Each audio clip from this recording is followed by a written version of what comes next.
পাপের শহর ভূমধ্যসাগরীয় উপকূলীয় অঞ্চলে অবস্থিত ইসরায়েলের দ্বিতীয় বৃহত্তম শহর তেল আবিব।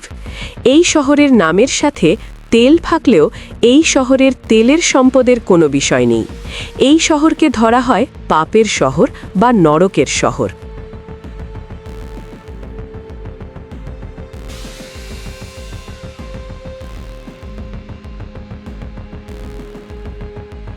তেল আবিব শহরকে কেন বিশ্বের সবচেয়ে ব্যয়বহুল শহর বলা হয়? বর্তমানে বিশ্বের সবচেয়ে ব্যয়বহুল শহরের তালিকায় তেল আবিব ছিল প্রথম দিকে। প্রযুক্তিগতভাবে উন্নত এই শহরে রয়েছে বিলাসবহুল লাইফস্টাইল, অনেক আধুনিক কেন্দ্র এবং বহু স্থাপনা রয়েছে এই শহরে। প্রতিটি স্থাপনা এবং আধুনিক রাস্তাঘাট দেখলে মনে হতে পারে এটি কোনো স্বর্গীয় শহর, কিন্তু বিলাসবহুল সুযোগ সুবিধা আর আধুনিক ব্যবস্থার অন্তরালে রয়েছে এক অন্ধকার রূপ।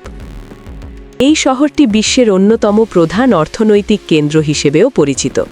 2021 সালে 173টি দেশের মধ্যে তেল আবিব তালিকার শীর্ষে ছিল। মূলত মুদ্রাস্ফীতি এবং জীবনযাত্রার ব্যয়ের কারণে এই শহরটি অত্যন্ত ব্যয়বহুল। বিশেষ করে পরিবহন খরচ এবং যাতায়াত ব্যবস্থার কারণে এটি তালিকায় এগিয়ে যায়। তেল আবিব শহরটি প্রতিষ্ঠিত হয়েছিল 1909 সালে অটোম্যান সাম্রাজ্যের অধীনে। এক সময় এটি পরিত্যক্ত এলাকা হলেও পরে আধুনিক শহরের রূপ নেয়।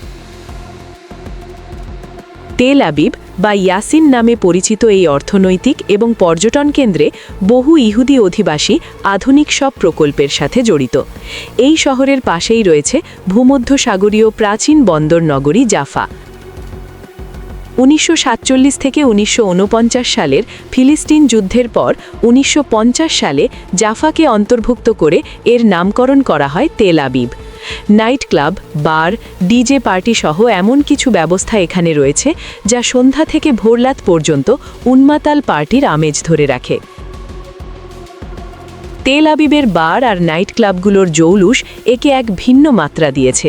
শহরটিকে বলা হয় the city that never sleeps, অর্থাৎ যে শহর কখনো ঘুমায় না।